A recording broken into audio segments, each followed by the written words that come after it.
청년부 예배에 오신 한 분 한 분을 환영하고 축복합니다. 이 시간 함께 사도신경으로 우리의 신앙을 고백하시겠습니다. 나는 전능하신 아버지 하나님 천지의 창조주를 믿습니다. 나는 그의 유일하신 아들 우리 주 예수 그리스도를 믿습니다. 그는 성령으로 잉태되어 동정녀 마리아에게서 나시고 본디오 빌라도에게 고난을 받아 십자가에 못 박혀 죽으시고 장사된 지 사흘 만에 죽은 자 가운데서 다시 살아나셨으며 하늘에 오르시어 전능하신 아버지 하나님 우편에 앉아 계시다가 거기로부터 살아있는 자와 죽은 자를 심판하러 오십니다. 나는 성령을 믿으며 거룩한 공교회와 성도의 교제와 죄를 용서받는 것과 몸의 부활과 영생을 믿습니다. 아멘.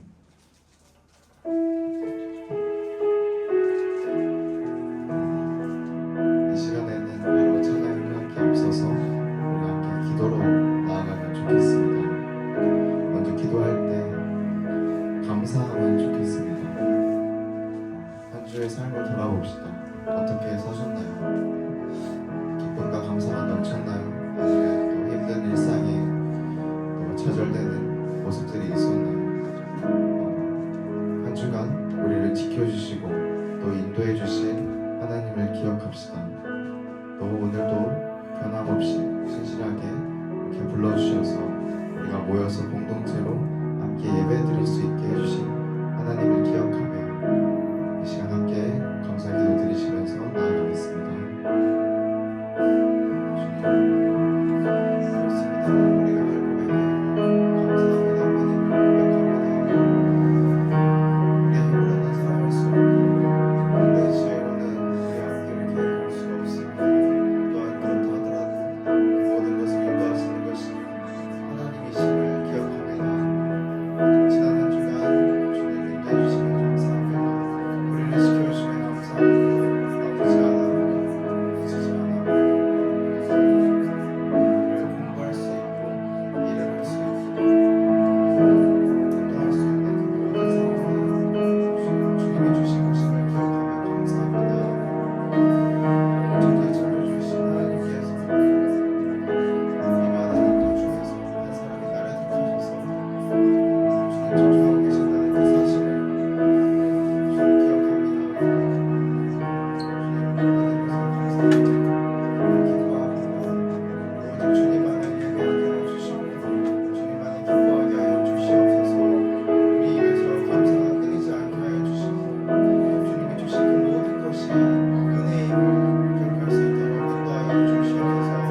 상황은 변하지 않을지라도 우리의 생각을 또 우리의 관점을 바꿔주셔서 주님이 어떻게 보시는지 주님이 이 큰 하나님 그 다음에 어떤 것을 예배하고 계시고 어떻게 보여주시는지를 기대하는 시간이 될 수 있도록 인도하여 주시옵소서.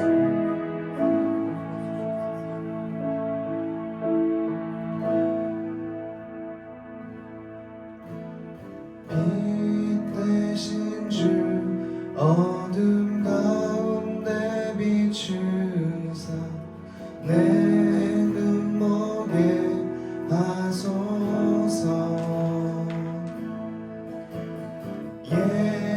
예배하는 선한 마음 주시고 산 소망이 되시네. 나 주를 경배하리 엎드려 절하며 고백해 주 나의 하나님. 오 사랑스런 주님 존귀한 예수님 아름답고 놀라우신 주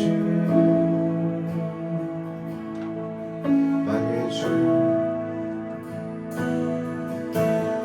만유의 주 높임을 받으소서.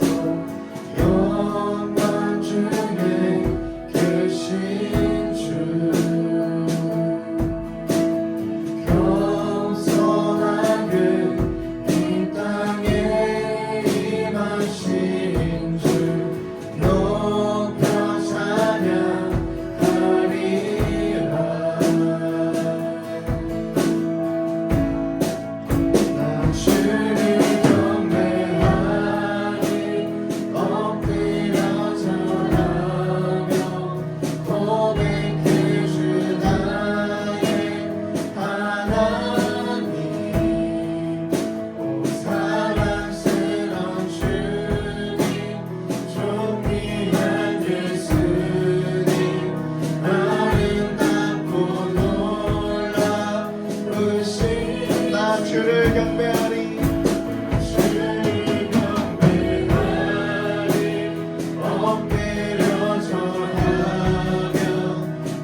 주, 나 주를 경배하리. 엎드려 절하며 고백해 주 나의 하나님. 오 사랑스런 주님, 존귀한 예수님, 아름답고 놀라 주님을 경배합시다. 나 주를 경배하리. 엎드려 절하며 고백해 주 나의 하나님. 오 사랑스런 주님, 존귀한 예수님, 아름답고 놀라 나 주를 경배하리. 나 주를 경배하리. 엎드려 절하며 고백해 주 나의 하나님. 사랑스런 주님, 존귀한 예수님, 아름답고 놀라우신 주. 계속 기도하며 나아가겠습니다. 이 시간 함께 기도할 때는 우리 함께 회개하면 좋겠습니다. 십자가에서 빠먹게 숙적 죽음으로 우리를 구원하신 예수님의 은혜, 그 은혜를 기억하십니까? 그러나 우리는 구원받은 자의 삶을 살고 있는가, 또 빛의 빛과 소금으로 살고 있는가를 돌아보면 좋겠습니다. 불안하지 않는 것은 우리에게 문제가 있다는 것이고, 우리가 그 삶대로 살지 못하는 것입니다. 우리 이 시간 말씀 따라 살지 못하는 우리의 모습을 돌아보며 회개하며 기도합시다.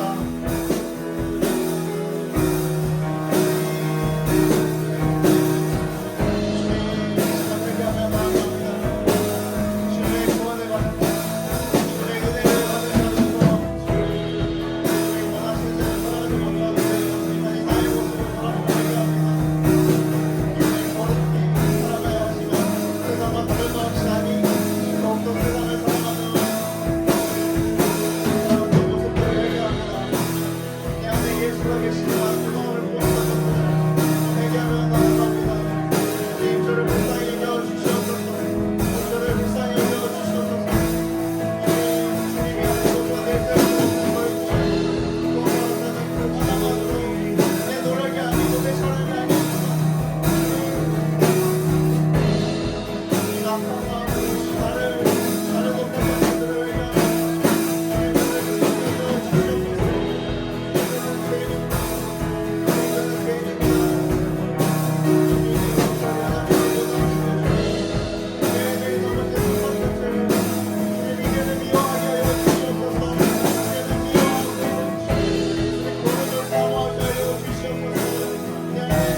목소리 높여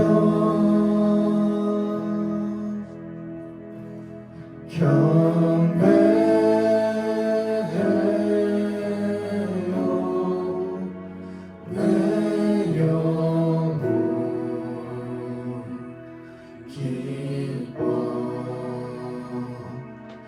오 나의 왕 나의 목소리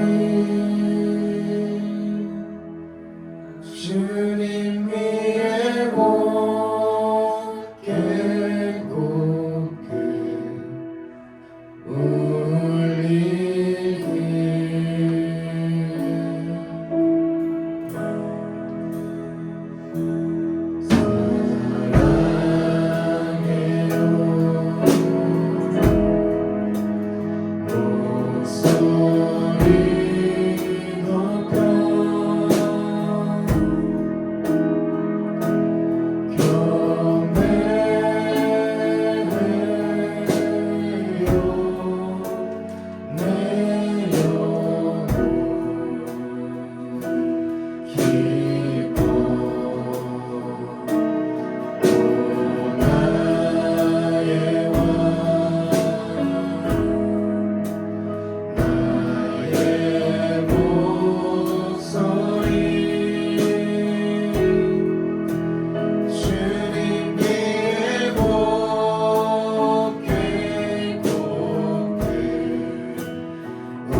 목소리 높여 사랑해요 목소리 높여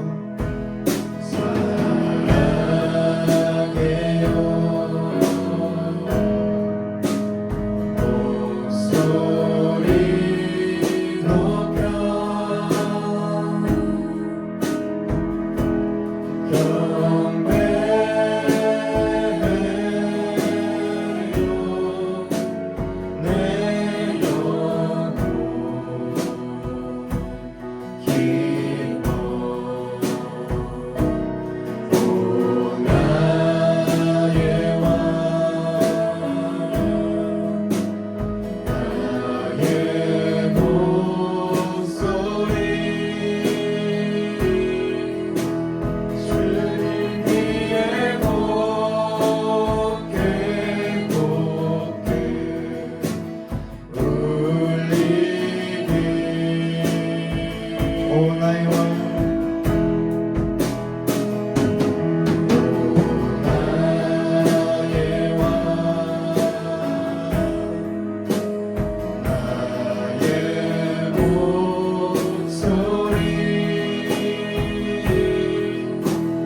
주님 위에 곱게 곱게 울리게 내 마음 담아 주님 위에 곱게 곱게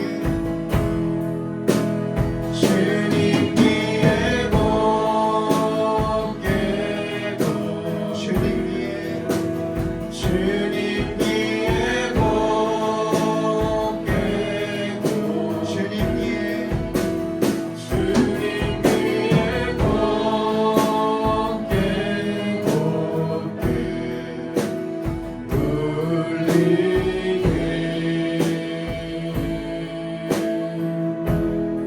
우리 이 시간 한 번 더 기도합시다. 우리 힘으로는 거룩하게 살아갈 수 없습니다. 예수님께서 보내주신 보혜사 성령님의 도우심을 구합시다. 매일 말씀과 기도로 거룩한 또 하나님이 기뻐하시는 예배자의 삶을 살아갈 힘을 이 시간 간구하며 기도합시다. 주님의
찬양 드리시면서 준비하신 예물 주님께 올려드리시겠습니다.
다 함께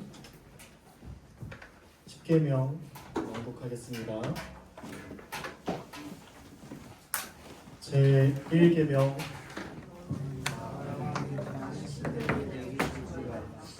제2계명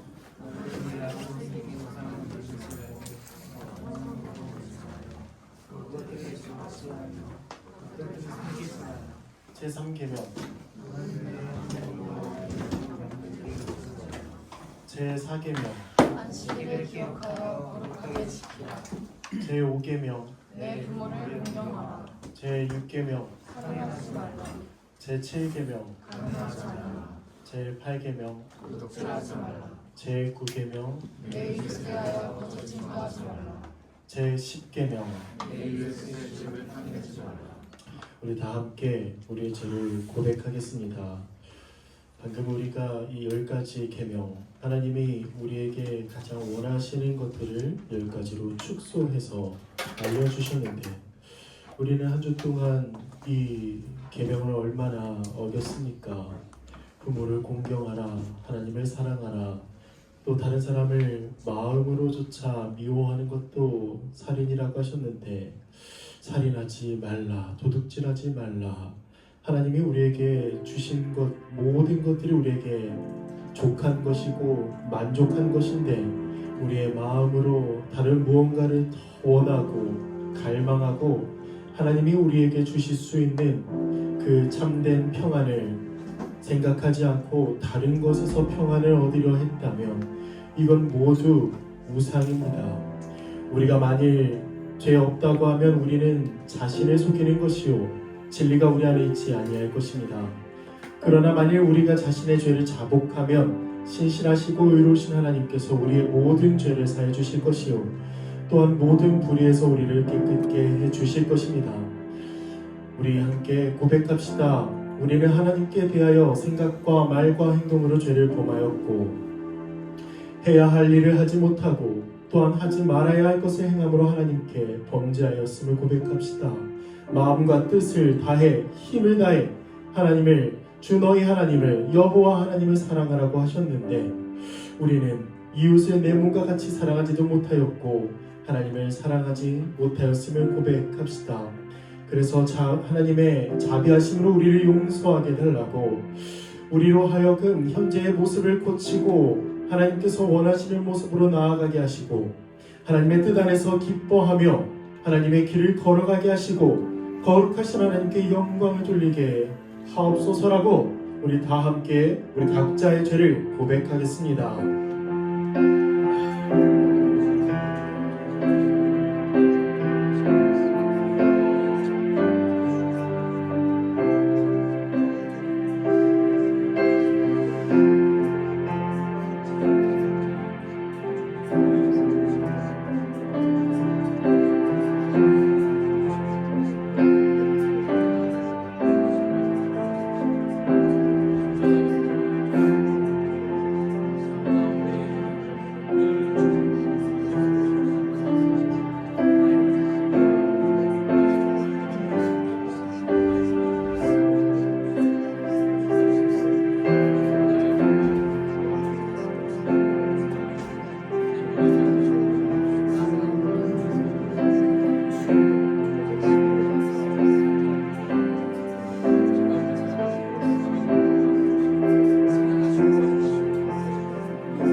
존귀와 영광을 받으시기에 합당하신 하나님 아버지, 이 시간 저희 청년들이 주님의 이름을 높이며 예배의 자리에 나아갑니다.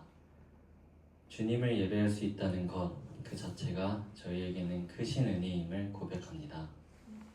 저희 입술과 마음 그리고 이 공간 가운데 오직 하나님만이 주인 되어 주시고 우리의 예배를 기쁘게 받아 주시옵소서.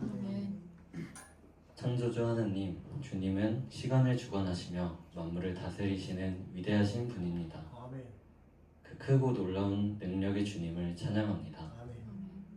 이 땅의 모든 나라와 열방이 주 앞에 무릎 꿇게 될 그날을 소망하며 지금 이 순간 저희의 작은 예배도 주님의 나라에 동참하는 고백이 되게 하여 주옵소서. 그러나 하나님, 저희는 연약하고 죄된 존재입니다. 말씀보다 세상의 소리에 더 귀를 기울이며 하나님보다 자신의 유익과 편안함을 더 추구하며 살아왔음을 이 시간 고백합니다. 삶의 자리에서 하나님의 뜻을 외면하고 주어진 하루를 주님의 영광보다는 내 뜻대로 채우려 했던 모든 순간들을 회개합니다. 주님, 예수 그리스도의 보혈로 저희를 정결하게 씻어주시고 아멘. 이 시간 주님 앞에 겸손히 무릎 꿇게 하여 주옵소서. 아멘. 하나님, 그럼에도 불구하고 저희를 자녀 삼아 주시고 또 그 이름을 불러주신 은혜에 감사드립니다. 하나님께서 저희를 결코 포기하시지 않으시고 날마다 동행하시며 쓰러질 때마다 다시 일으켜 세우시는 그 사랑에 감사드립니다. 감사할 것이 없는 것 같은 현실 속에서도 숨을 쉴 수 있고 말씀을 들을 수 있으며 공동체 안에서 예배드릴 수 있음은 모두 하나님의 은혜임을 기억하게 하여 주옵소서. 주님, 이 시간 저희 청년부와 교회 그리고 이 나라를 위해 기도드립니다. 저희 청년들이 이 시대의 유혹과 혼란 속에서도 믿음의 정체성을 지키게 하시고 주님의 뜻을 분별하며 빛으로 살아가게 하여 주옵소서. 눈앞의 성공과 편안함보다 하나님의 뜻에 순종하는 삶을 선택하는 청년들이 되게 하여 주옵소서. 무너진 세대, 절망과 무기력에 빠진 세대 속에서도 다니엘과 같은 믿음의 사람으로 저희를 일으켜 세워 주옵소서. 한국 교회가 다시금 거룩을 회복하게 하시고 이 땅의 교회가 세상의 소금과 빛으로서 부끄러움 없이 살아가게 하소서. 특별히 우리 동부교회가 하나님께서 보시기에 자랑스러운 교회 되게 하시고 말씀과 기도 위에 굳게 서서 다가올 하나님 나라의 통로가 되게 하여 주옵소서. 오늘 이 시간 말씀을 전하실 전도사님 위에 성령의 충만함을 부어주시고 그 말씀을 통해 저희가 주님의 음성을 듣게 하여 주옵소서. 예배를 섬기는 모든 손길 위에도 동일한 은혜를 더하여 주시고 이 시간이 단지 형식적 예배가 아니라 우리 각자의 삶을 새롭게 하는 살아있는 만남의 시간이 되게 하여 주옵소서. 하나님의 나라가 임하는 마지막 순간까지 예수 그리스도의 제자로서 살아가기를 소망합니다. 이 예배를 통해 저희가 회복되고 또 다시 세상 속으로 파송되게 하여 주옵소서. 감사드리며 우리 주 예수 그리스도의 이름으로 기도드립니다.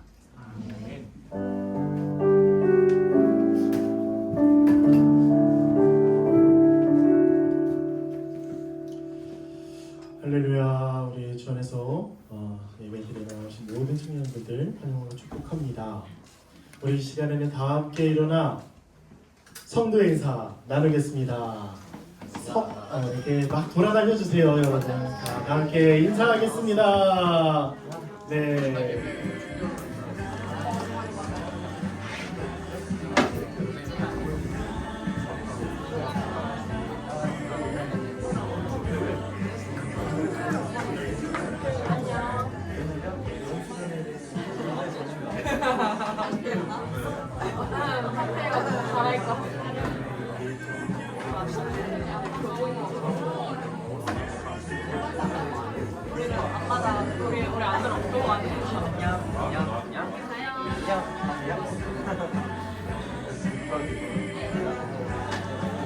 자, 우리 다 함께 일어나서 인사합시다.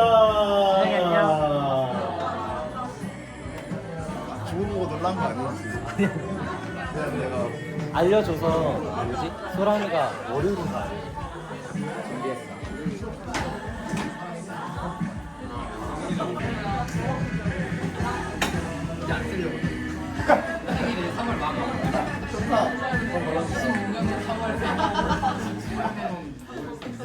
네. 나는 받으려면 몇년 지나야 날마다 우리 걸어가리 함께 우리 또 오늘도 걸어갑시다. 오늘 우리에게 주신 하나님의 말씀은 마태복음 24장 23에서 39절입니다. 성경책을 가져오신 분들은 자랑스럽게 펴주세요. 네. 우리 다 함께 한 목소리로 읽겠습니다. 자, 23절부터 자, 시작. 그때에 사람이 너희에게 말하되 보라 그리스도가 여기 있다 혹은 저기 있다 하여도 믿지 말라. 거짓 그리스도들과 거짓 선지자들이 일어나 큰 표적과 기사를 보여 할 수만 있으면 택하신 자들도 미혹하리라. 보라 내가 너희에게 미리 말하였노라. 그러면 사람들이 너희에게 말하되 보라 그리스도가 광야에 있다 하여도 나가지 말고 보라 골방에 있다 하여도 믿지 말라. 번개가 동편에서 나서 서편까지 번쩍임같이 인자의 임함도 그러하리라. 죽음이 있는 곳에는 독수리들이 모일 것이니라. 그날 환난 후에 즉시 해가 어두워지며 달이 빛을 내지 아니하며 별들이 하늘에서 떨어지며 하늘의 권능들이 흔들리리라. 그때의 인자의 징조가 하늘에서 보이겠고 그때의 땅의 모든 족속들이 통곡하며 그들이 인자가 구름을 타고 능력과 큰 영광으로 오는 것을 보리라. 그가 큰 나팔 소리와 함께 천사들을 보내리니 그들이 그의 택하신 자들을 하늘 이 끝에서 저 끝까지 사방에서 모으리라. 무화과 나무의 비유를 배우라. 그 가지가 연하여지고 잎사귀를 내면 여름이 가까운 줄을 아나니 이와 같이 너희도 이 모든 일을 보거든 인자가 가까이 곧 문 앞에 이른 줄 알라. 내가 진실로 너희에게 말하노니 이 세대가 지나가기 전에 이 일이 다 일어나리라. 천지는 없어질지언정 내 말은 없어지지 아니하리라. 그러나 그 날과 그 때는 아무도 모르나니 하늘의 천사들도 아들도 모르고 오직 아버지만 아시느니라. 노아의 때와 같이 인자의 임함도 그러하리라. 홍수 전에 노아가 방주에 들어가던 날까지 사람들이 먹고 마시고 장가들고 시집가고 있으면서 홍수가 나서 그들을 다 멸하기까지 깨닫지 못하였으니 인자의 임함도 이와 같으리라. 아멘. 오늘 설교 제목은 사도신경 7번째 항목 고백 거기로부터 살아있는 자와 죽은 자를 심판하러 오십니다 입니다. 우리가 지금 계속해서 사도신경을 함께 알아보고 있고 저번 주만 베드로전서 1장을 했습니다. 잠깐 이런 표현이 맞을지 모르겠지만 쉬어가는 텀으로 베드로전서를 좀 전했고 오늘 다시 7번째 고백부터 시작하려고 합니다. 잠깐 복습을 좀 해볼까요? 사도신경 첫 번째 고백. 나는 전능하신 아버지 하나님 천지의 창조주를 믿습니다. 하나님은 창조하시고 다스리시며 섭리하시는 분이시죠. 하나님은 보존하시고 통치하시며 그 전지전능하심으로 이 초월성과 내재성을 가지고 이 세상을 다스리십니다. 초월성. 하나님은 시간과 공간의 제약을 받지 않으시는 우주 어디에나 계시는 편재하시는 무소부재하신 분이죠. 그러나 내재성은 뭐죠? 하나님이 우리와 내 안에 함께 계시는 분이시다라는 걸 첫 번째 항목에서 얘기했는데 그 하나님이 누구시냐? 나는 전능하신 아버지 하나님, 그분이 우리 아버지시래요. 아멘. 두 번째 고백, 나는 그의 유일하신 아들 우리 주 예수 그리스도를 믿습니다. 예수님은 선지자, 제사장, 왕의 직분을 감당하셨죠. 구약의 선지자는 뭘 하는 사람이죠? 말씀을 전하는 사람이죠.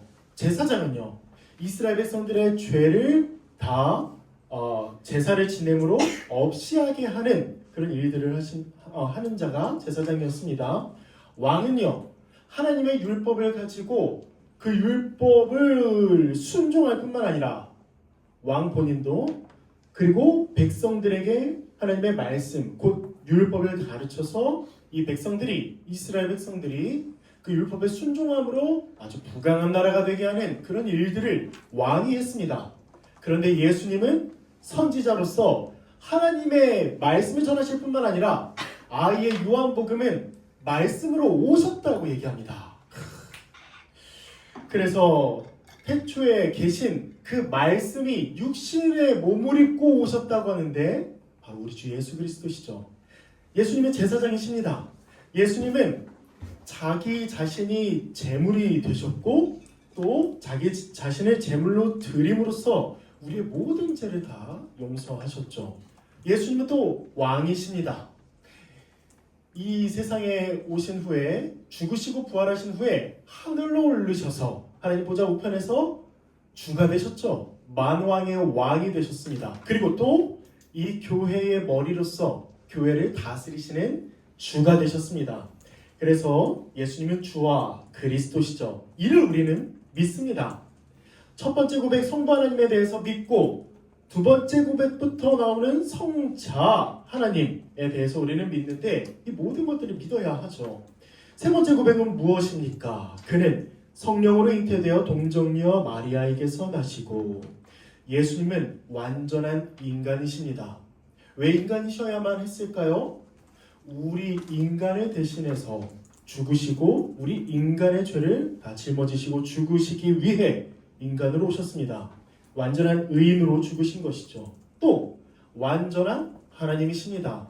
한 사람의 죄는 한 사람밖에 감당하지 못하죠. 그런데 예수님은 그 하나님의 속성을 버리지 아니하시고 우리 한 사람, 우리 딱 한 사람의 죄를 짊어지시고 죽은 게 아니라 하나님으로서 모든 사람의 죄를 다 짊어지시고 죽으신 것이죠. 만약에 한 사람만 죄를 사했다라고 하면 우리 모두 다 그렇게 생각할 거예요. 그게 나다. 그런데 아닙니다. 나뿐만 아니라 우리 형제 자매, 우리 모든 지체들 모두 예수 그리스도를 믿으면 그리스도께서 우리의 모든 죄를 용서해 주시죠. 하나님께서. 네 번째 고백은 무엇이죠? 본디오 빌라도에게 고난을 받아 십자가에 못 박혀 죽으시고 예수님은 하나님께 버림받았습니다. 사람들에게 고난받으셨습니다. 육체적 고통, 정신적 고통, 영적인 고통, 이 고통을 다 짊어지셨고 죽으신 것이죠. 우리를 위해. 그게 하나님이 만족하려고, 하나님이 그냥 세 분이서 성부, 성자, 성령 하나님께서 세 분이서 이렇게 하면 우리가 되게 좋겠지라고 하신 게 아니라 오직 우리를 위해서 이런 모든 일을 감당하신 것이죠. 예수님은 화목 제물로서 죽으셨습니다.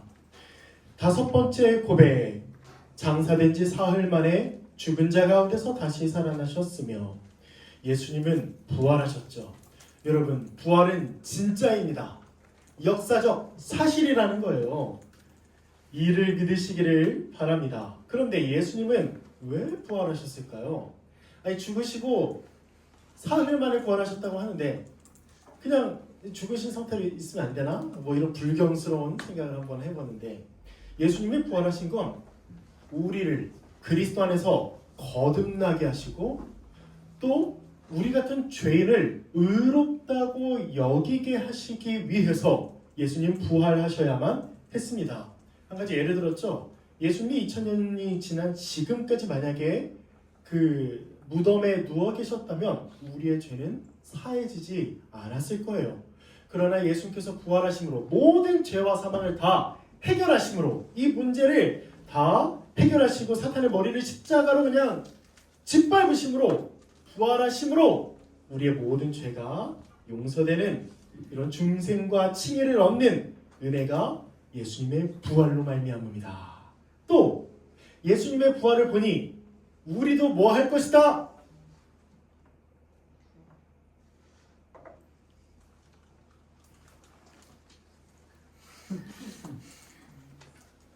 네, 딱 나올 줄 알았어요, 저는. 부활할 것이다. 그쵸, 여러분? 다 아시죠? 6번째 고백. 하늘에 오르시어 전능하신 아버지 하나님 우편에 앉아 계시다가 예수님은 부활 후에 40일 동안 이 땅 가운데에서 하나님의 나라의 복음을 가르치신 후에 승천하셨습니다. 승귀라고도 하죠. 그러면 하늘에 오르셔서 뭐 하시냐? 그냥 지나가는 비행기 막 구경하시고 이러시냐? 이게 아니죠. 하나님 보좌 우편에 앉으셔서 주로서 이 세상 만물을 다스리십니다. 특히 세상 만물을 통치하시고 다스릴 뿐만 아니라 교회를 성령으로 다스리시죠. 성령을 보내셔서 우리를 교회로 재탄생하게 하시고 이 교회의 머리가 되셔서 교회를 다스리십니다. 자, 6번째 고백까지 이렇게 한번 복습을 해봤어요.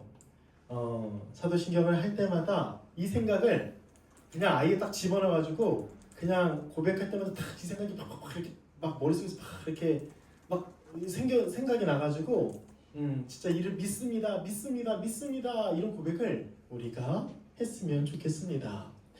자, 오늘은 뭐냐? 하나님 보좌 우편에 앉아 계신 예수님께서 바로 심판하러 오신 내용을 한번 다뤄보겠습니다. 오늘 말씀을 한번 보죠. 오늘은 말씀을 강해하는 식은 아니어서 그냥 쭉 어떤 내용인지를 제가 설명한 후에 예수님의 다시 오심에 대해서 한번 얘기해 보겠습니다. 23절, 그때란 언제일까요? 예수님이 오실 때를 얘기합니다. 사람이 너희에게 말하되 보라, 그리스도가 여기 있잖아, 그리스도가 저기 있잖아 라고 하여도 믿지 말라는 거예요. 왜? 그들은 거짓 그리스도들 혹은 거짓 선지자들이기 때문입니다.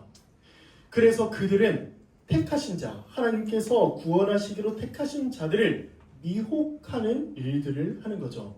26절, 그러면 사람들이 너희에게 말하되 또 이렇게 얘기한다는 거예요. 그리스도가 광야에 있다, 그리스도가 골방에 있다. 그렇게 해도 절대 나가지 말고 믿지 말라라고 말씀합니다.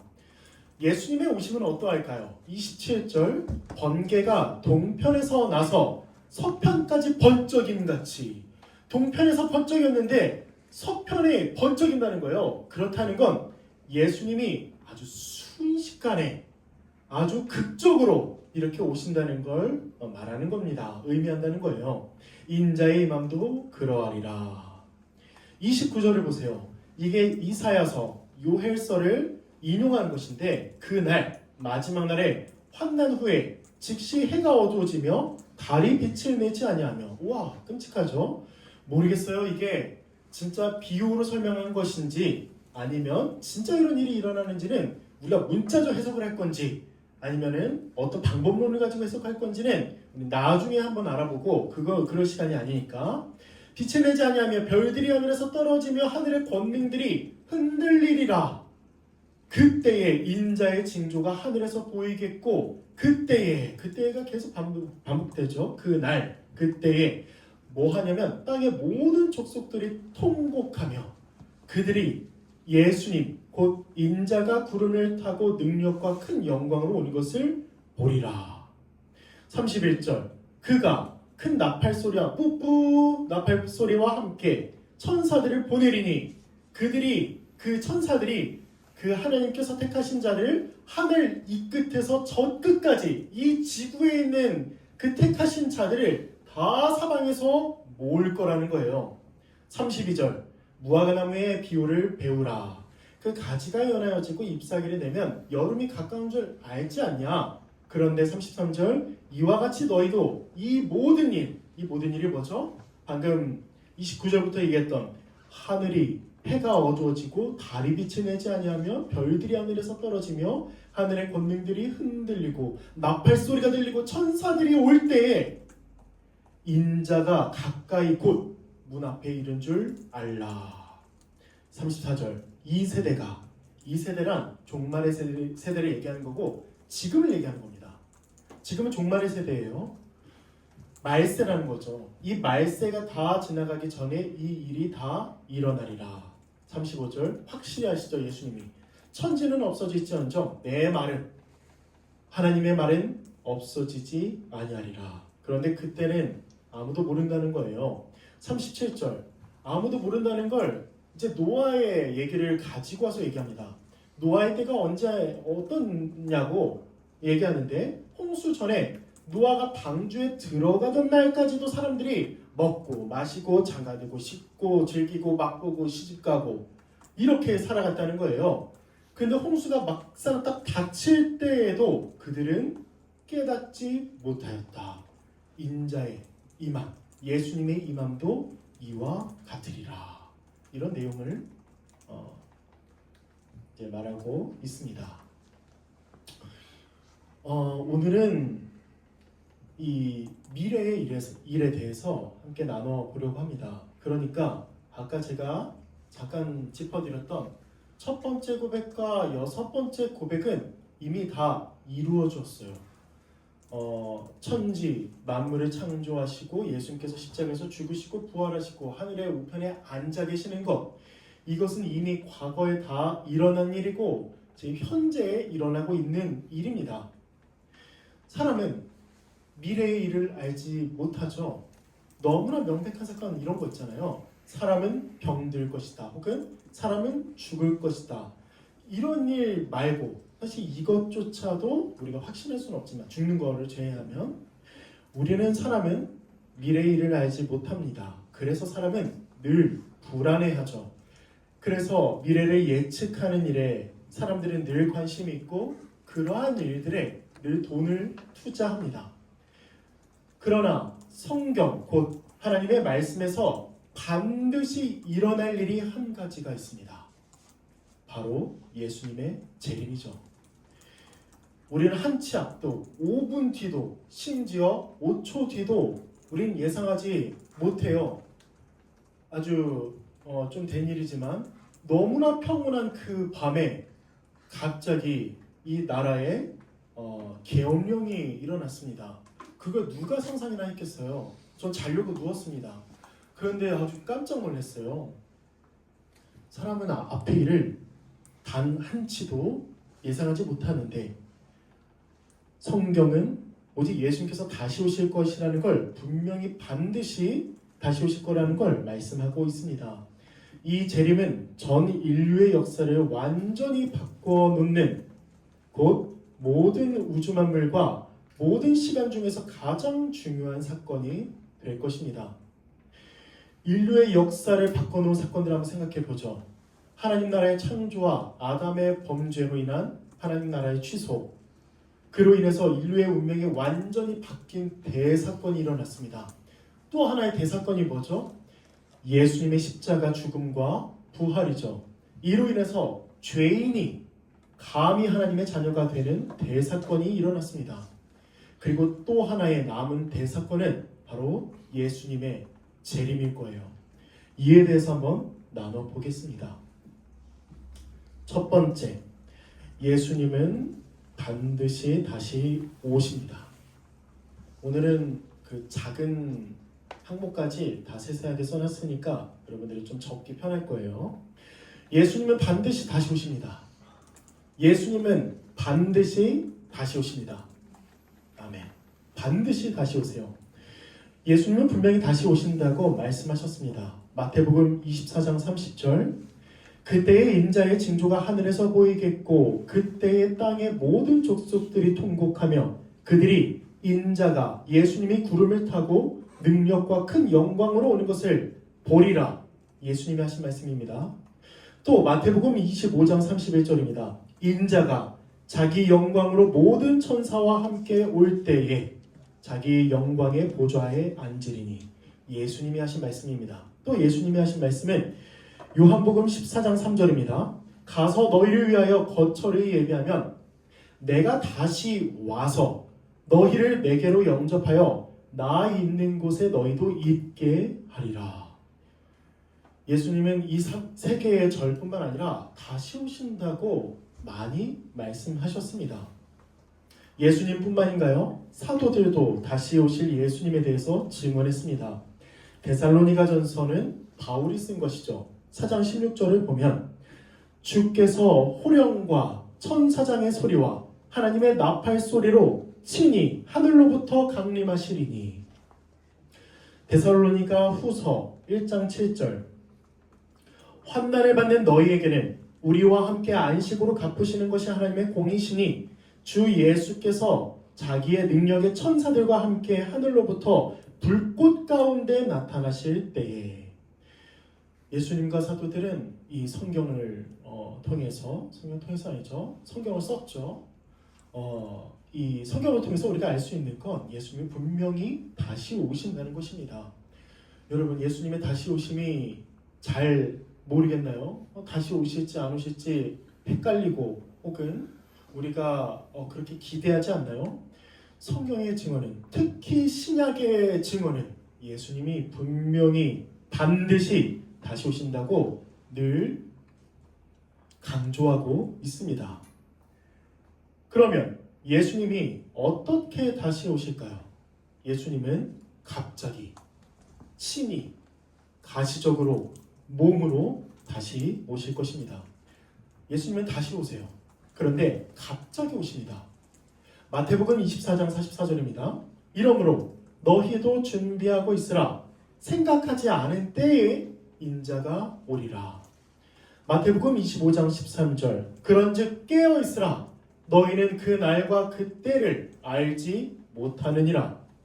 사도행전 1장 7절 이르시되 때와 시기는 아버지께서 자기의 권한에 두셨으니 너희가 알 바 아니오.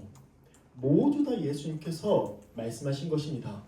그런데 예수님께서는 분명히 자기가 본인이 다시 오신다고 말씀하셨는데 이 때가 언제인지는 심지어 성자 하나님이신 예수님도 모르고 하늘의 천사들도 모르고 오직 아버지 하나님만 아신다고 분명히 말씀하십니다. 언제 오실지 아무도 모르지만 우리가 확실히 알아야 될 건 예수님은 곧 오실 것이라는 거예요. 마태복음 1장 15절 이르시되 때가 찼고 하나님의 나라가 가까이 왔으니 회개하고 복음을 믿으라. 여기서 가까이 왔다라는 이 원어가 뭐냐면 진짜 우리가 가까이 온 것도 있는데 이미 왔다는 것도 의미하는 거예요. 그러니까 하나님의 나라가 이미 왔다는 걸 얘기하는 겁니다. 그리고 예수님께서 오시는 그 날도 야고보서 5장 8절에서 이렇게 말씀합니다. 너희도 길이 참고 마음을 굳건하게 하라. 주의 강림이 가까우니라. 하나님의 나라가 이미 시작되었고 또 예수님의 곧 오심, 재림이 바로 우리 눈앞에 있다는 걸 성경은 분명하게 말씀하고 있습니다. 2000년이 지났는데 뭘 다시 오십니까? 아니 언제 뭐 이렇게 빨리 오시겠어요? 하나님의 시간과 우리의 시간은 달라요. 우리가 길다고 느끼지만 하나님의 시간은 우리가 결코 알 수 없는 아주 신적인 영역입니다. 우리가 아직 멀었어요 라고 하지만 진짜로 여러분 3초 뒤에 오실 수 있어요. 갑자기 나팔 소리가 이 온 세상을 다 울리고 우리는 몸이 굳고 하나님이 예수님이 다시 오셨다고 우리는 다 이 천사가 우리를 데려갈 수도 있다는 거예요. 하나님은 언제 오실지 모르지만 분명히 다시 오십니다. 누군가 혹시나 날짜나 시간은 모르지만 그것까지는 몰라. 그런데 요일이나 달이나 연도는 예수님이 언제 오실지 알 수 있다고 말한다면 우리는 그를 자동적으로 그릇된 주장을 한다고 생각해야 합니다. 여호와의 증인 1914년 10월 1일에 이렇게 얘기합니다. 보이지 않는 방식으로 이 14년 10월 1일에 다시 오셨다고 주장해요. 이미 여호와의 증인이. 그리고 여러 차례 예수님의 재림을 예측했습니다. 그리고 다미선 교회 아시죠? 다미선 교회 이에 대해서 우리가 여기 이제 태어나지 않는 분들이 대부분이고, 네. 홍철 형제는 알 거예요 아마. 네, 아시죠? 기억나시죠? 네, 92년 1월 30일생이라서 알지 않을까. 92년 10월 28일에 휴고가 있을 것이라고 얘기했습니다. 기억나죠? 생생하죠? 그렇게 말했어요. 그런데 그 외에 많은 집단과 개인이 예수님의 다시 오심, 예수님의 재림과 종말을 예언했지만 결국 모두 다 틀린 것으로 드러났습니다. 그런데 뻔뻔스럽게도 여호와의 증인이든 하나님의 교회든 지금 어떤 사람이 재림 예수라고 그렇게 얘기하고 다닌다는 거죠. 이거는 정말 너무나 큰 죄인 건 그리스도께서 다시 오실 때를 알 수 없다는 성경의 가르침에 전면적으로 불순종하고 있다는 것입니다.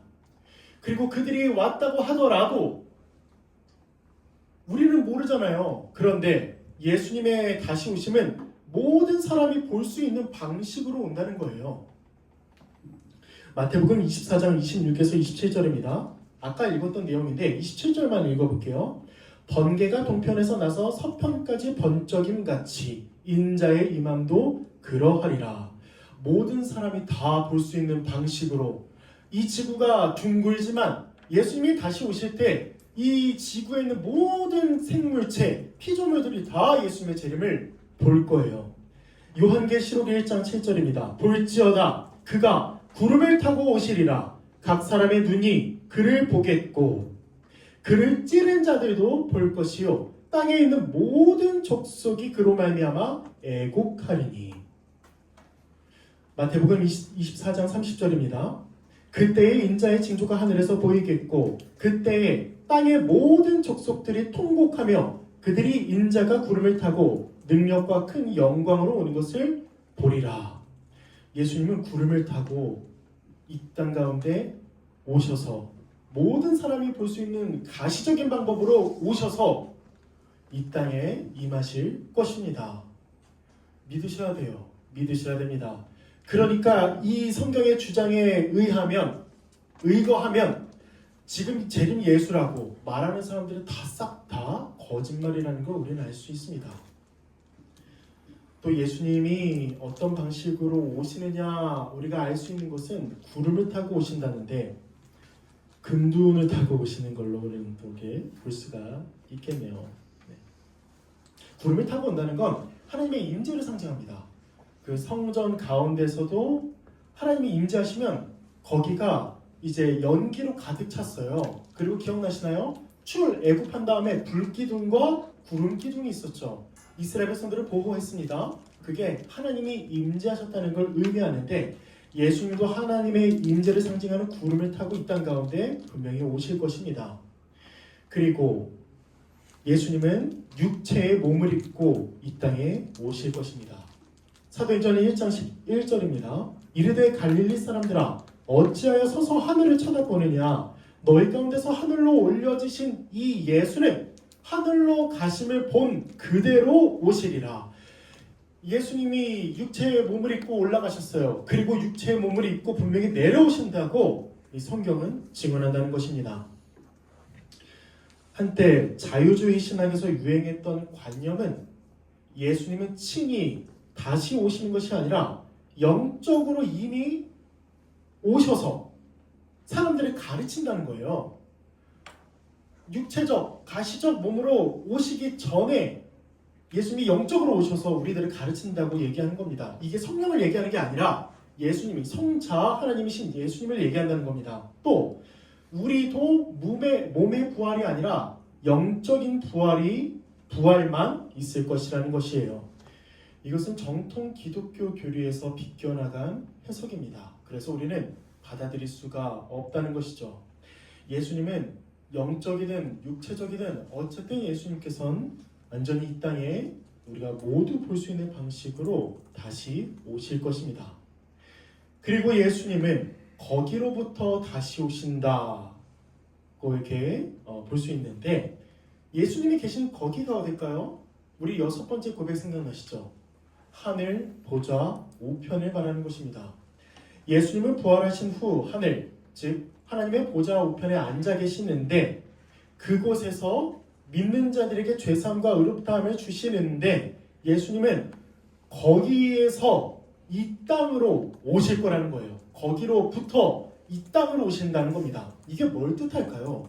왜 굳이 예수님이 다시 오십니다라고 말하는 것에 그치지 않고 거기로부터 다시 오신다고 얘기할까요? 이거는 예수님이 만유의 주이자 왕으로서 오실 것이라는 것을 뜻합니다. 하나님 보좌 우편에 앉으신 게 무슨 의미라 그랬죠? 예수님이 주가 되셨다는 걸 얘기한다는 겁니다. 만왕의 왕이시고 이 세상 만물과 교회를 통치하시는 창조 주님으로 거기 앉아 계신다는 거죠. 그런데 그 앉은 곳에서 다시 오신다는 이 얘기는 예수님이 주님으로서 오신다는 걸 뜻합니다. 예수님은 주님으로 다시 오실 거예요. 분명히 이 땅 가운데 다시 오실 것입니다. 그러면 예수님이 다시 오신다는 걸 알겠어요. 주님으로 오신다는 걸 알겠습니다. 그러면 오셔서 무엇을 하실까요? 오셔서 무엇을 하실까요? 바로 산자와 죽은 자를 심판하러 오십니다. 첫 번째, 예수님은 심판주로 오십니다. 예수님은 주님으로 오셔서 무엇을 하시냐면 심판하시죠. 마지막 날에 심판주로 이 세상에 다시 오셔서 심판하실 거라는 겁니다. 디모데후서 4장 1절 여기를 보시면 하나님 앞과 살아있는 자와 죽은 자를 심판하실 그리스도 예수 이렇게 말씀합니다. 예수님은 심판하시는 분이세요. 또 요한복음 5장 26에서 27절 아버지께서 자기 속에 생명이 있음 같이 아들에게도 생명을 주어 그 속에 있게 하셨고 또 인자됨으로 말미암아 심판하는 권한을 주셨느니라. 하나님은 예수님에게 심판하는 권세를 주시고 심판주로 다시 이 보좌 우편에 앉게 하신 것입니다. 예수님이 다시 오실 때 그 심판주의 권세를 가지고 산자와 죽은 자를 심판하실 것입니다. 죽은 자들은 이제까지 과거에 모든 죽은 자들은 부활할 거예요.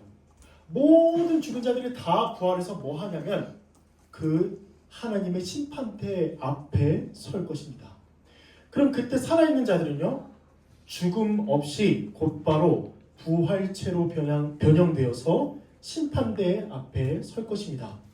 이것이 의미하는 바는 다시 말하면 과거, 현재, 미래에 이르기까지 모든 인간은 하나님의 심판대에서 하나님의 엄정한 심판을 받을 것이라는 것입니다. 심판을 피할 사람이 아무도 없어요. 그 심판을 피하기 위해서 아무리 땅굴을 깊게 파고 지구 내해까지 파더라도 예수님은 다 찾아내시고 다 불러 모으시며 그 심판대 앞에 서게 하시고 그 모든 전지하신 그 예수님의 판단으로 모든 사람을 다 심판하실 것입니다. 예수님의 초림은 처음 오심은 우리를 구원하시기 위한 구원자로 오신 것입니다. 그러나 이제 예수님의 재림은 세상을 심판하고 하나님 나라를 완성하기 위한 심판주로 오실 것입니다.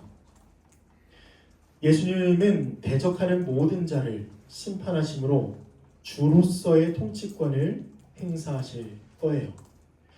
그러면 그 모든 사람이 다 심판대 앞에 설 것인데 예수님은 또 어떤 자들을 심판하시냐? 첫 번째는 죄인을 심판하십니다. 모든 죄인은 자기의 행위대로 심판을 받고 영원한 형벌인 불에 들어가게 될 것이에요. 요한계시록 20장 11에서 15절인데 한번 읽어볼게요.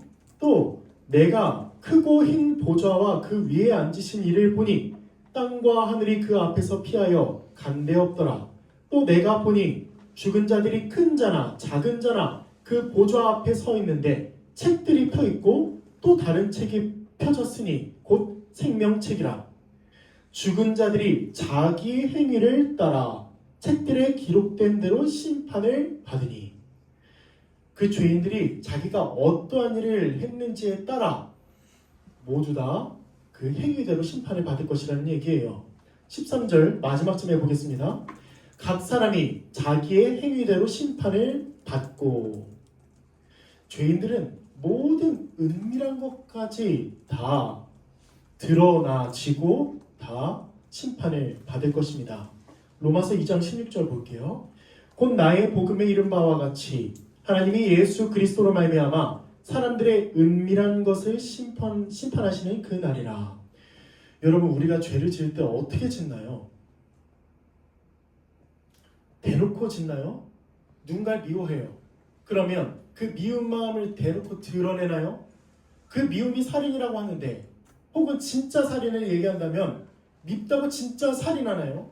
아니면 우리가 탐심을 가지고 있어요.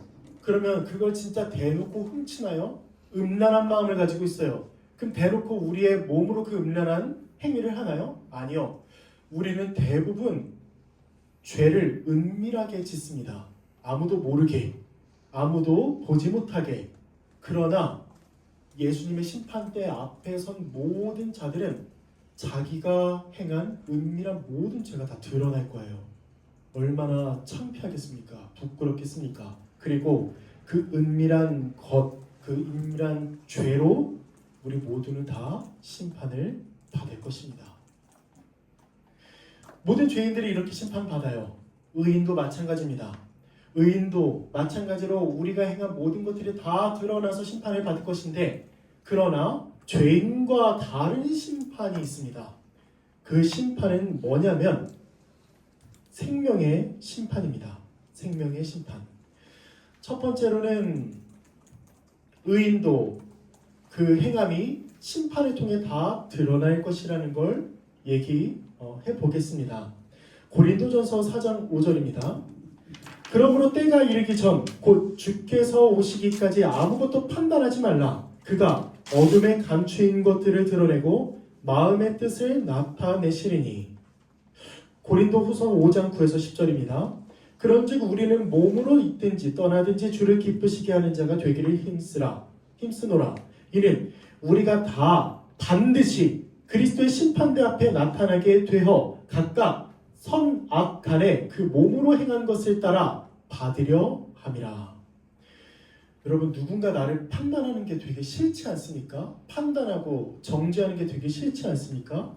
그런데 마지막 날에는 우리 모두 하나님의 심판대에서 창조주요, 심판주요, 전지하신 하나님께 엄정한 심판을 다 받을 거예요. 행위에 따라 그 심판을 받을 것이고, 또 행위에 따라 상급을 받을 것입니다. 상급에는 여러 좀 차이가 있겠지만 그 상급에 어떤 상급이 있는지는 우리는 알 수 없어요. 어쨌든 성경은 그 누구든지 위에 세운 공적이 그대로 있으면 상을 받고 그 공적이 불타면 해를 받으리니 라고 하는 이 고린도전서 3장 10에서 15절 말씀에 따라서 우리의 행위에 따라 상급이 있다는 건 분명히 차이가 있다는 건 알 수 있습니다. 그러나 그 상급의 성격이 불만이나 불행을 초래할 성격은 아닐 거예요. 천국에서 누리는 기쁨은 영원토록 완전하고 충만할 것입니다. 이 상급의 차이가 있기 때문에 예수님을 믿는 자라 하더라도 그래서 마음대로 행하지 않고 절제하며 더욱 충성하고 서로 격려하는 동기를 줄 것입니다. 어찌됐든 의인의 심판은 행위에 따라서 받는 것이지만 결국엔 생명을 받는, 복을 받는 심판이라는 거예요. 의인의 심판은 근본적으로 생명, 영생, 부활의 복을 받는 심판입니다. 요한복음 5장 24절입니다. 오늘 말씀이 참 많죠. 증명하려고 해요. 제가 이렇게 막 설교하는 게 저의 생각이 아니라 성경에서 분명히 말씀하고 있다는 걸 제가 드러내기 위해서 이렇게 많은 말씀을 일부러 가져왔습니다. 내가 진실로 너희에게 이르노니 내 말을 듣고 또 나 보내신 이를 믿는 자는 영생을 얻었고 심판에 이르지 아니하나니 사망에서 생명으로 옮겼느니라. 이렇게 예수님은 분명히 다시 오십니다. 그리고 심판주로 오셔서 의인과 악인을 각각 심판하실 것입니다. 그러면 이 목적을 알아야겠죠. 예수님은 왜 다시 오시고 왜 심판하실까요? 가장 중요한 걸 세 번째에서 얘기해 보겠습니다. 바로 하나님 나라의 완성을 위해서입니다.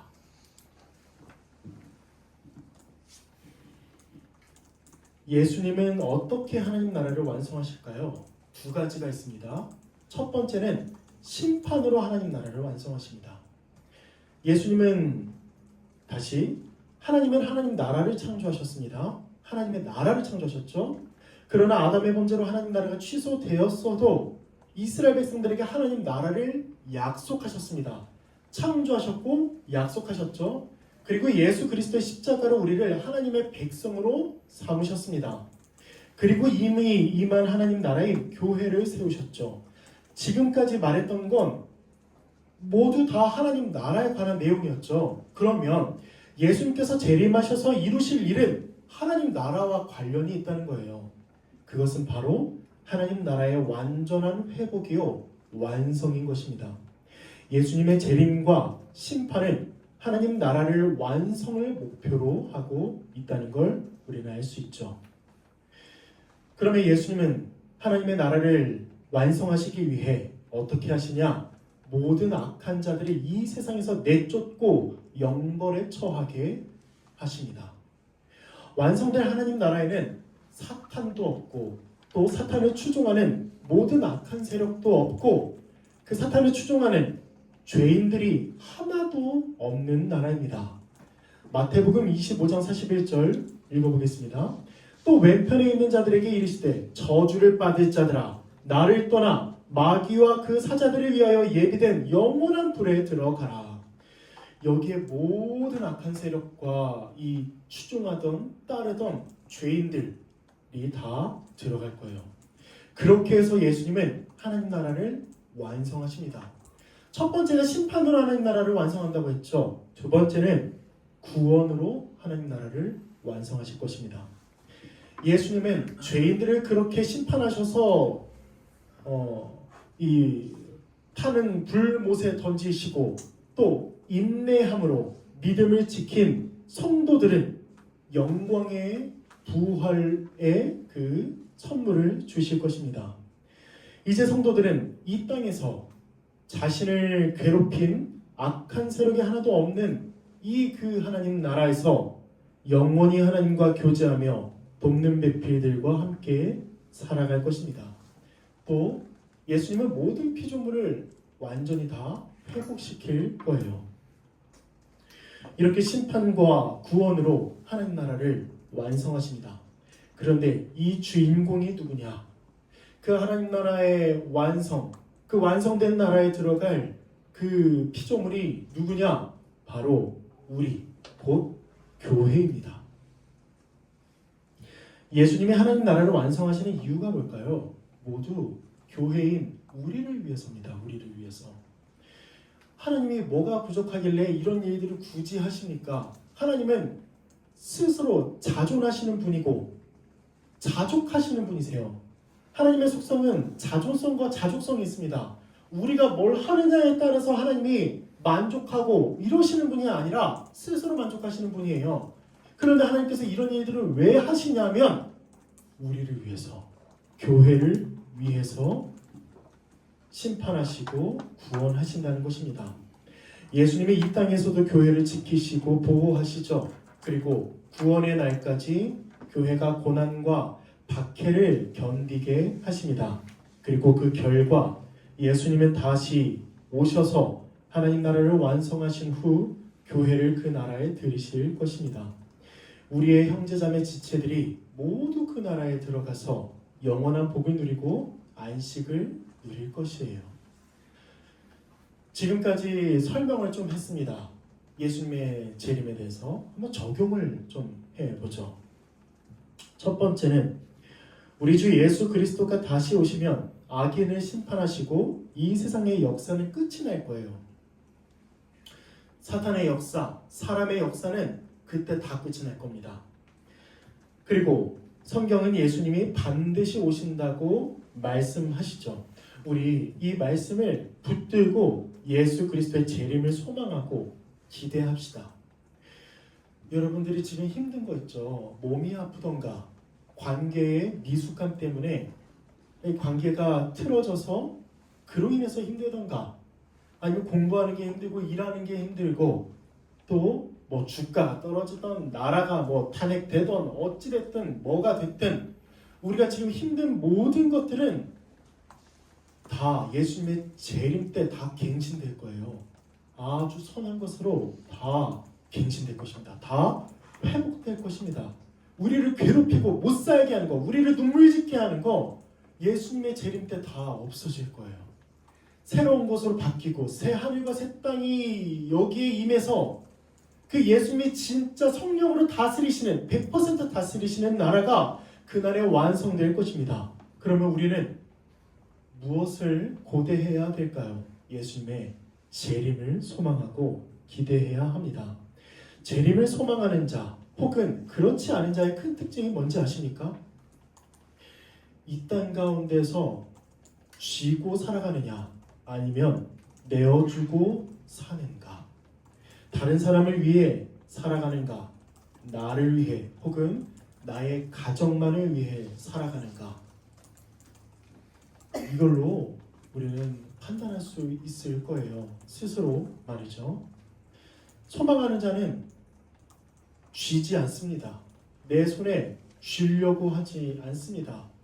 이 땅은 나그네의 것이니까 나그네의 삶이니까요. 이 땅은 그냥 우리가 잠깐 스쳐가는 세상이니까요.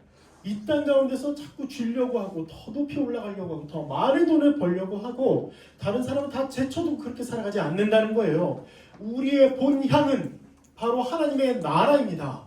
완성된 하나님 나라이기 때문에 잠깐 스쳐 지나가는 이 세상은 우리가 하나님의 뜻대로 살아가기를 더 힘쓸 것입니다. 그래서 우리는 그 예수 그리스도의 재림을 소망하면서 아주 학수고대하면서 이 땅에서 내어주고 살아갈 것입니다.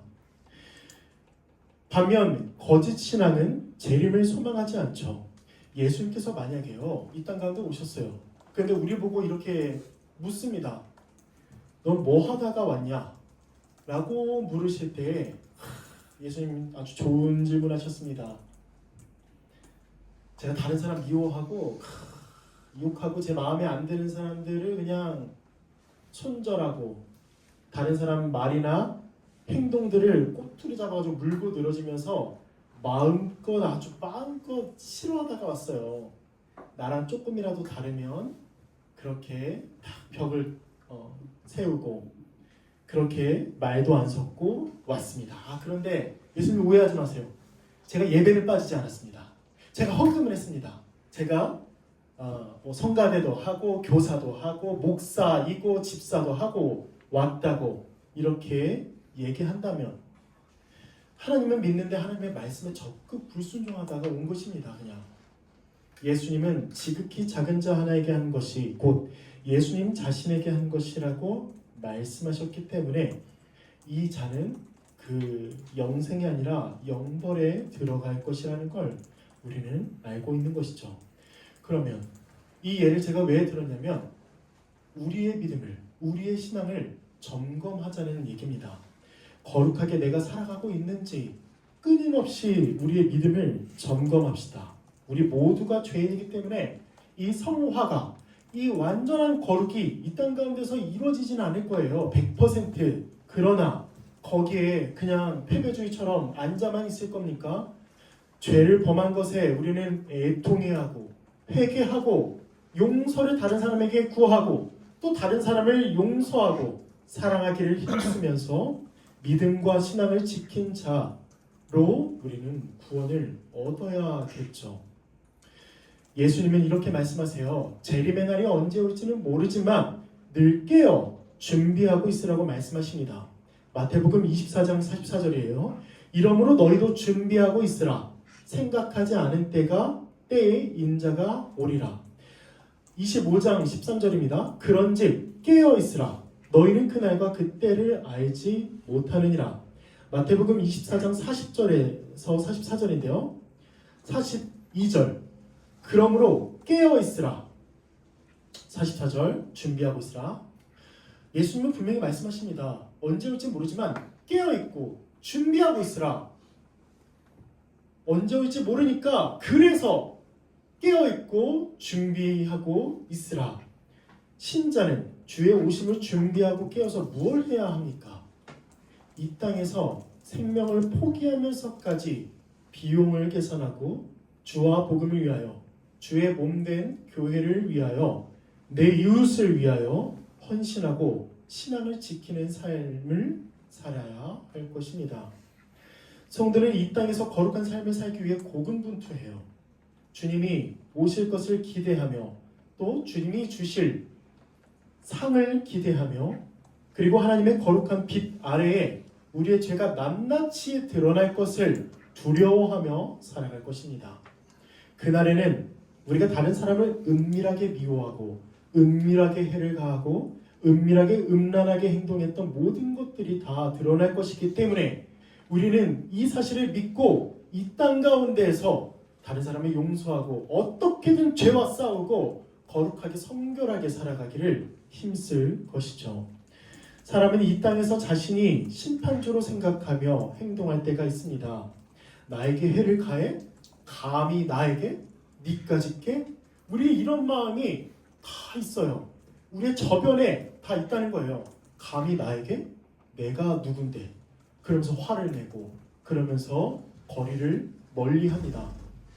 그런데 나에게 해를 가하면 때로는 직접적인 해를 가하지 않고 그럴 의도가 없다고 하더라도 그냥 다른 사람에게 내가 해를 받았다고 생각하면 그 사람을 내가 심판하죠.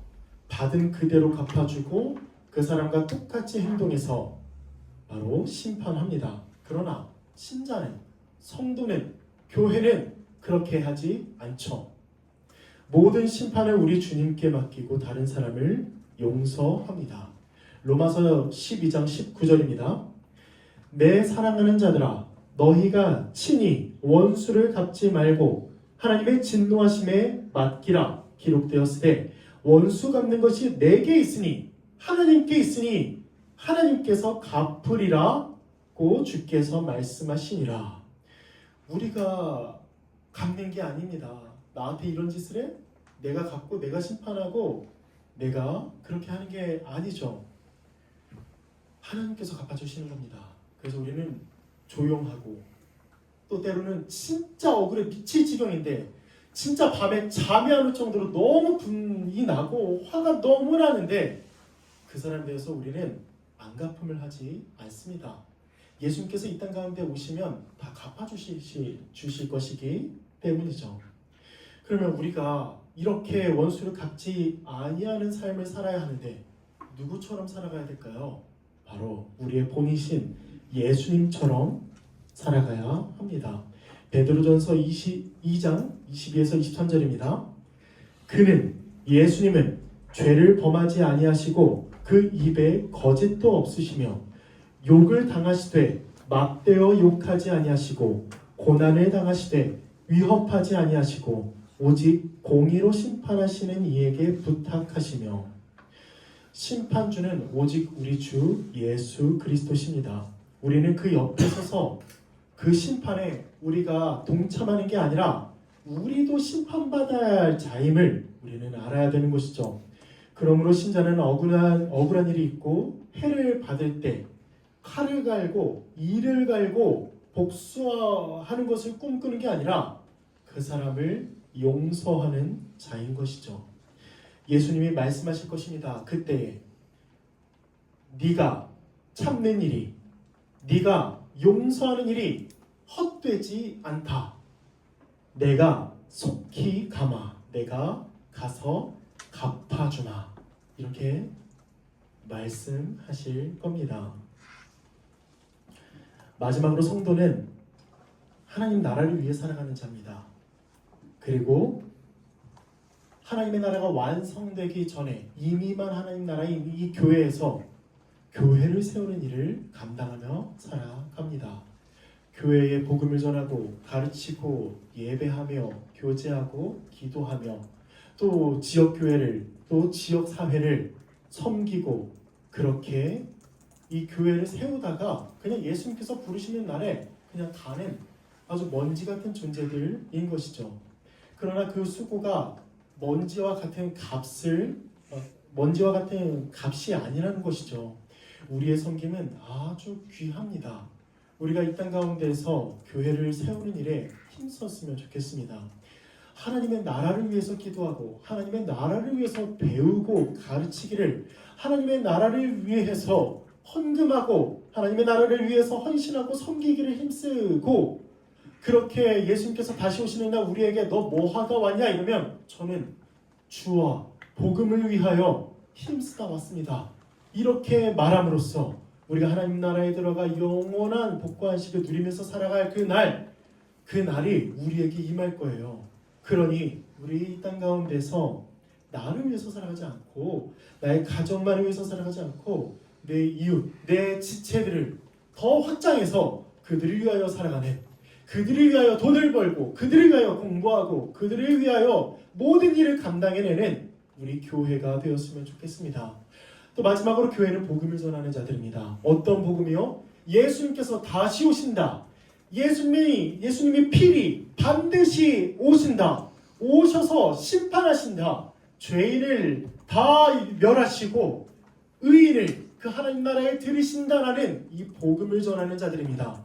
예수님께서 이 땅 가운데 오셨을 때 뭐라고 말씀하셨냐면 마가복음 1장 15절에서 이렇게 말씀합니다. 하나님의 나라가 가까이 왔으니 회개하고 복음을 믿으라. 그럼 교회는 해야 할 말이 무엇입니까? 이렇게 하면 잘 돼, 저렇게 하면 세상에서 성공할 수 있어 라고 말할 뿐만 아니라 자신도 그렇게 살아가나요? 아니요. 우리가 해야 할 말은 오직 예수 십자가 복음이고, 우리가 전해야 할 그 내용은 바로 하나님의 나라가 가까이 왔으니 복음을 믿고 회개하라입니다. 우리 복음을 전합시다. 복음을 전합시다. 우리의 삶으로, 우리의 말로 복음을 전하는 우리 교회가 되었으면 좋겠습니다. 이 일에 한 가지만 구체적인 좀 적용을 좀 해보겠습니다. 한국에 정말 큰 산불이 있었죠. 정말 많은 사람들이 피해를 받았습니다. 죽기도 하고 다치기도 하고 자신이 평생 모아둔 혹은 지어온 또 삶의 터전들이 한순간에 화마로 인해서 다 없어졌습니다. 그들은 지금 망연자실할 거예요. 그러면 교회는 우리 뭘 해야 될까요? 교회는 그들을 위하여 기도하고 또 그들에게 복음을 전할 뿐만 아니라 그들이 삶에 진짜 쓸만한 것들을 우리가 나누어 주어야 할 것입니다. 저번 주부터 이제 오늘에 이르기까지 오늘 마지막으로 구호 헌금을 하겠습니다. 그러니까 연보하기 위하여 우리가 헌금을 할 텐데 저번 주에 이제 우리가 더 헌금했으면 좋겠다는 전 이제 생각이 좀 들었어요. 오늘 여러분들이 좀 괜찮으시면 우리 주님께서 우리에게 명령하신 바대로 이웃을 내 몸과 같이 사랑하는 마음으로 헌금했으면 좋겠습니다. 이것들을 모아서 그 이재민 분들에게 가져다 드리고, 우리가 직접 가져다 드리면 너무 좋겠지만 그럴 형편이 안 되니까, 그래서 어떤 단체를 통해서나 누군가를 통해서 그들을 돕고 그들이 다시 삶의 터전을 회복할 수 있도록 우리가 힘썼으면 좋겠습니다. 아메리카노 우리 좀 덜 마시자고요. 네, 담배 좀 덜 피자고요. 안 웃네요. 죄송합니다.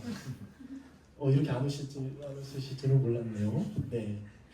조금 우리가 아주 습관적으로 소비하는 것들을 조금 줄여서 그들이 한 끼라도 더 먹을 수 있도록 우리가 이 땅에서 그렇게 살아가야 되지 않겠습니까? 그래서 헌금을 좀 해서 그들을 도왔으면 좋겠습니다. 오늘 말씀을 마치겠습니다. 7번째 고백, 믿음의 고백인 거기로부터 살아있는 자와 죽은 자를 심판하러 오시는 심판주 예수 그리스도에 대해서 함께 다뤄보았습니다. 우리 다 함께 예수님의 재림을 소망하고 기대했으면 좋겠습니다. 죄송하지만 시간이 없어서 오늘 찬양은 좀 생략하고요. 주기도문으로 함께 기도하겠습니다. 하늘에 계신 우리 아버지, 아버지의 이름을 거룩하게 하시며 아버지의 나라가 오게 하시며 아버지의 뜻이 하늘에서와 같이 땅에서도 이루어지게 하소서. 오늘 우리에게 일용할 양식을 주시고 우리가 우리에게 잘못한 사람을 용서하여 준 것 같이 우리 죄를 용서하여 주시고 우리를 시험에 빠지지 않게 하시고 악에서 구하소서. 나라와 권능과 영광이 영원히 아버지의 것입니다. 아멘. 우리 회장님 나오셔서 광고해 주시겠습니다.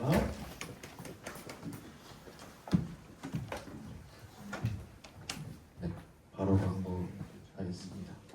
4월의 신화운동은 시대의 견인입니다. 역사의 주관자이신 하나님께서 이 시대를 이끌어달라고 함께 기도하는 마음으로 4월을 보내면 좋겠습니다. 겟세마네 특별 새벽 기도회가 있습니다. 고난주간인 4월 14일부터 월요일부터 18일 금요일까지 오전 5시 20분 본당에서 있고요.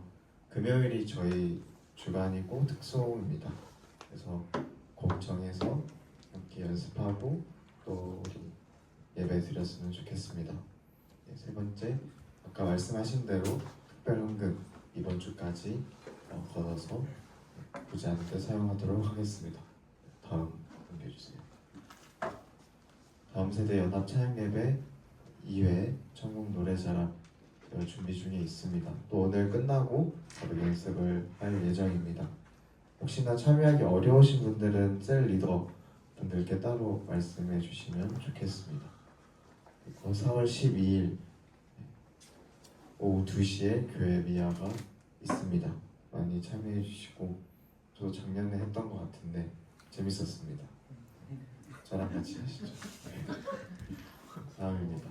봄나들이 저희가 좀 따로 날 잡고 나가면 좋겠지만 이번에는 사정상 어려울 것 같아서 다음 주 주일날에 청년부 예배 끝나고 또 3시부터 4시까지 청년 노래자랑 연습 끝나고 셀 모임 셀끼리 나가서 성북천 좀 걷고 또 이쁜 카페 가서 교제할 수 있도록 하려고 합니다.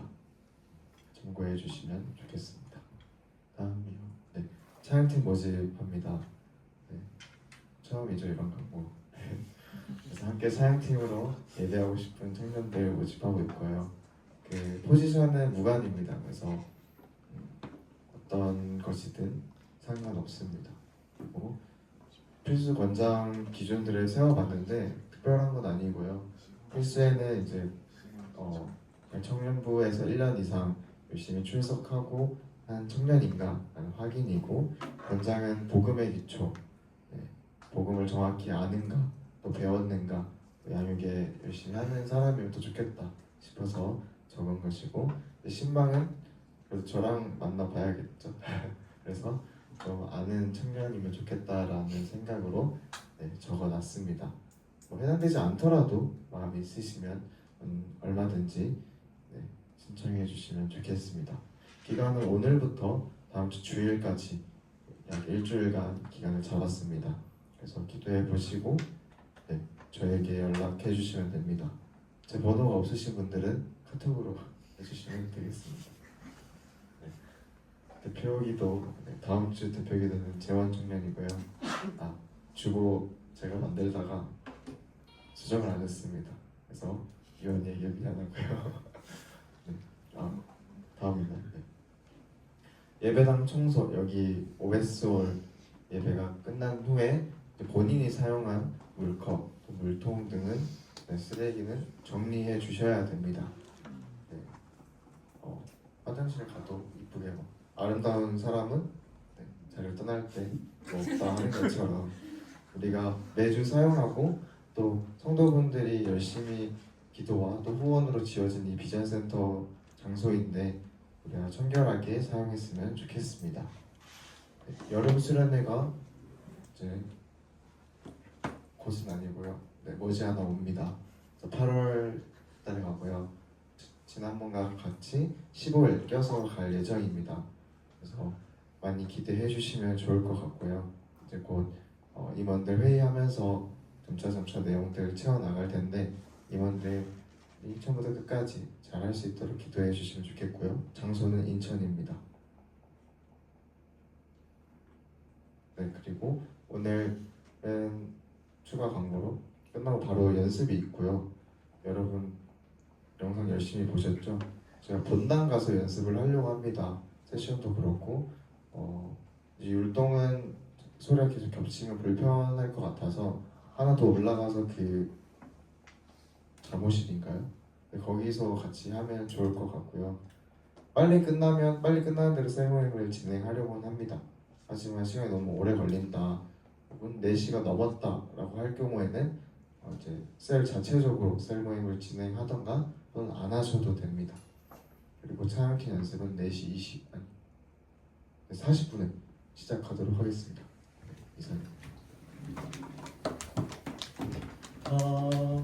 그 저쪽 뒤에 보시면 저 물통이 여러분 보이시나요? 저게 다 먹지 않은 상태로 저렇게 버려집니다. 저게 얼마나 아깝나요? 그래서 한번 딱 잡은 건 가지고 가셔서 드시고 다 드신 것들은 꼭 버려주시기를 간곡히 부탁드립니다. 그리고 우리 청년부도 힘쓰고 중부동부도 이렇게 좀 힘써서 이것을 아름답게 좀 잘 사용했으면 좋겠다는 생각이 들고 또 한 가지는 오늘 이제 성경 연구 시작하는 분들은 5시 반에 2군 오베스홀에서 모이겠습니다. 파송의 말씀 함께 나누겠습니다.